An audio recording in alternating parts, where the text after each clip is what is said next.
Dexa ini sebenarnya golongan steroid. Jadi dia untuk sebagai anti radang. Pada kasus-kasus yang berat dan dengan sesuai anjuran dokter itu golongan steroid, Dexa dan teman-temannya itu memang boleh diberikan. Tapi bukan berarti dengan minum Dexa COVID bisa sembuh.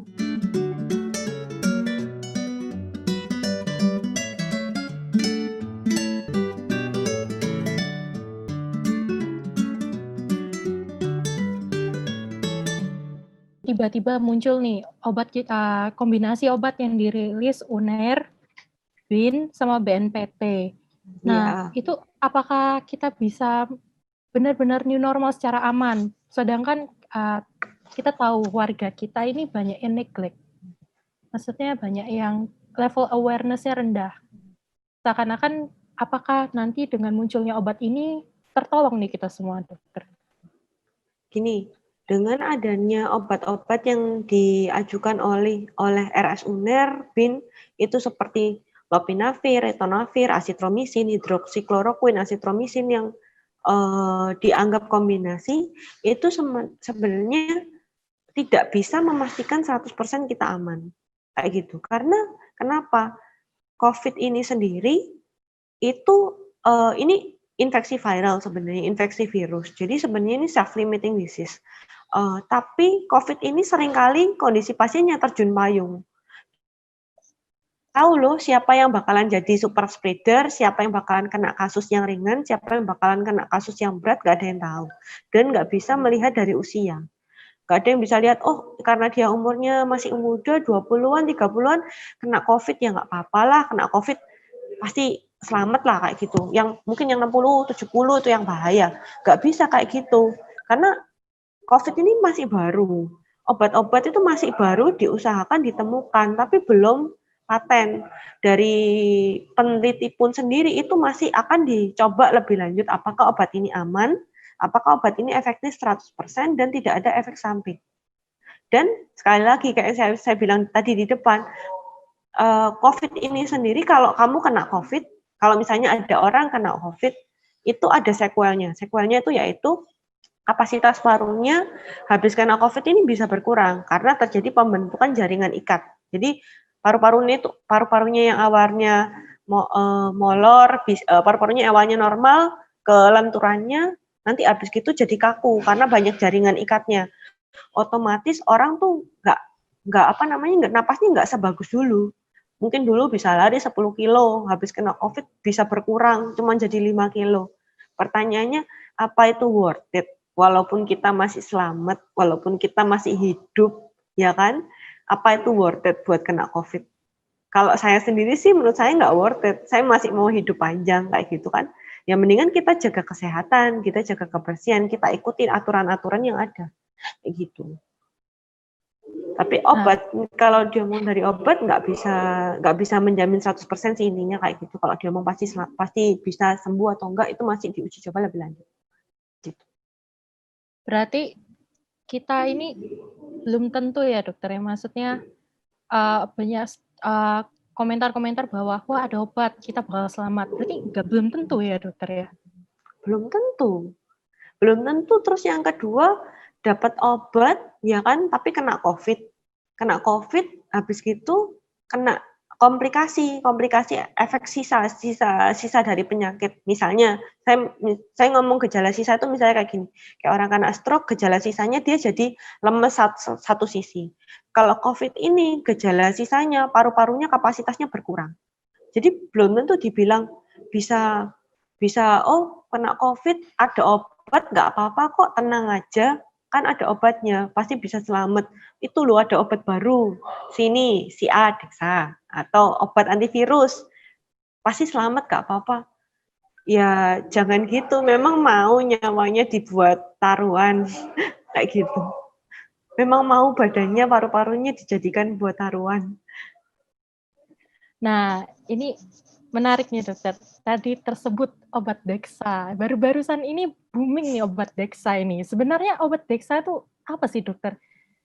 Sebenarnya apakah benar-benar bisa menolong kita selama new normal ini? Kayak gitu. Banyak yang bilang, wah langsung dibondong-bondong, berbeli, berdus-dus, kayak gitu.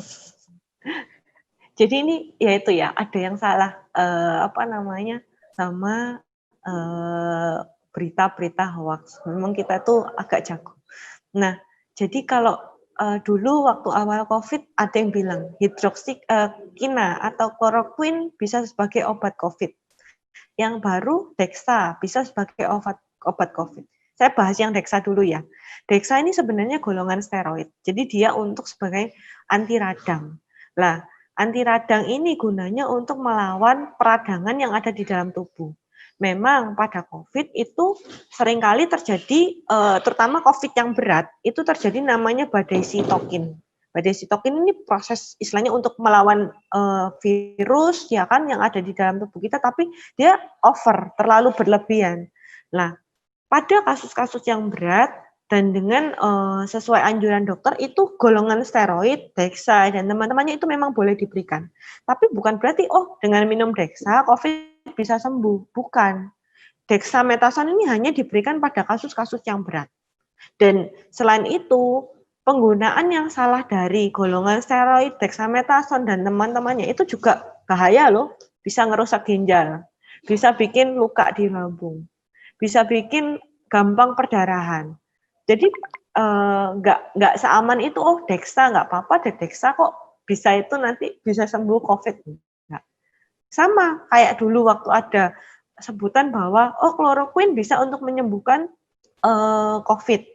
Memang ada regimen-regimen tertentu yang pakai kloroquine, tapi yang untuk memastikan COVID apa enggak itu harus oleh dokter dulu. Kenapa?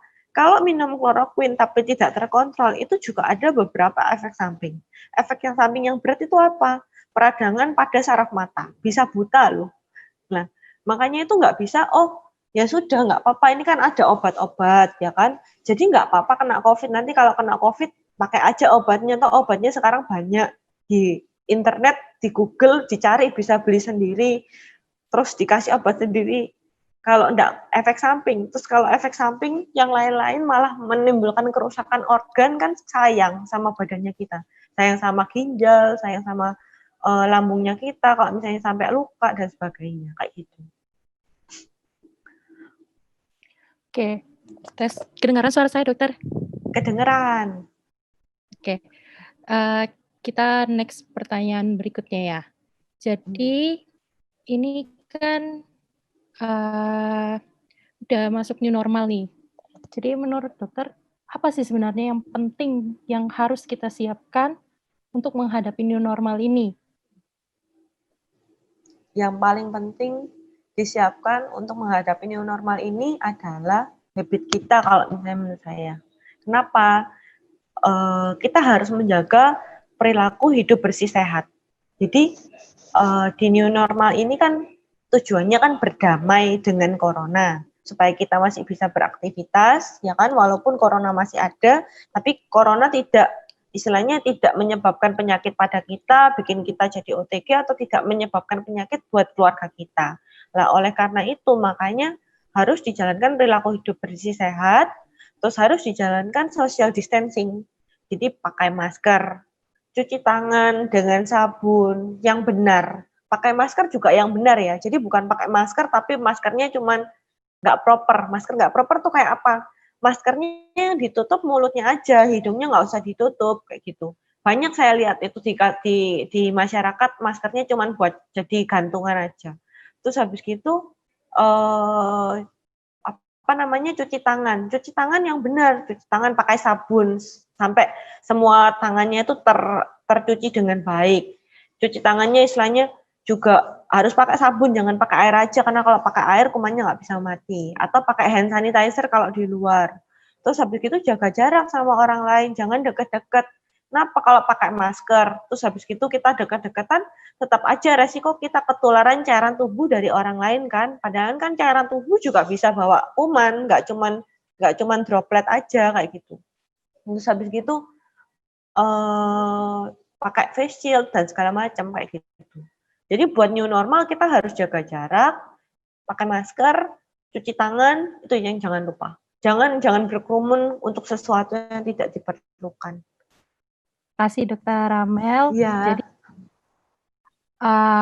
intinya tuh adalah kita harus rajin-rajin hygiene kita ditingkatkan ya dokter ya? Hygiene Iya, kita hygiene harus ditingkatkan, betul. menjaga jarak, protokol tuh segalanya harus dijalankan. Sebenarnya COVID ini itu apa yang harus sebenarnya benar-benar dilakuin sih? Maksudnya sedangkan katanya ini COVID itu sekarang bisa waterborne. Masih diteliti waterborne. Ya. Jadi Nah, COVID kudu harus apa yang kita persiapkan nih dokter kalau misalnya ternyata penularannya itu terjadi tidak hanya melalui droplet aja, airborne juga bisa kayak gitu. Bagaimana itu dokter? Ya itu, jadi gini, partikel droplet, namanya droplet. Droplet itu sebenarnya air liur kan. Air liur itu kalau muncrat, itu kan normalnya jaraknya paling setengah 1 meter, kita ambil jarak aman. Jarak amannya sekitar 2 meter, ya kan.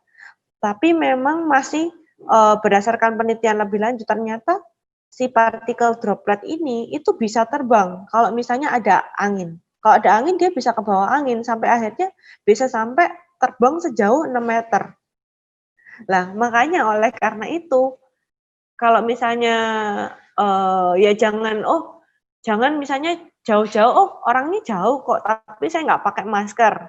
Itu jangan, karena kan bisa aja kita nggak tahu pas kita buka mulut lagi mau makan atau ngomong atau apa ternyata dropletnya orang masuk ke kita, itu kan bisa. Terus sama jangan berkerumun kayak gitu, pakai masker, pakai APD, itu boleh, itu proper kok kayak gitu, pakai face shield, cuci tangan, itu harus kayak gitu. Nah, kalau misalnya olahraga, ya itu perlu dipertimbangkan lebih lanjut sih. Saya kemarin baca ada yang namanya level risk dari COVID ini. Kalau misalnya nge-gym katanya level 7.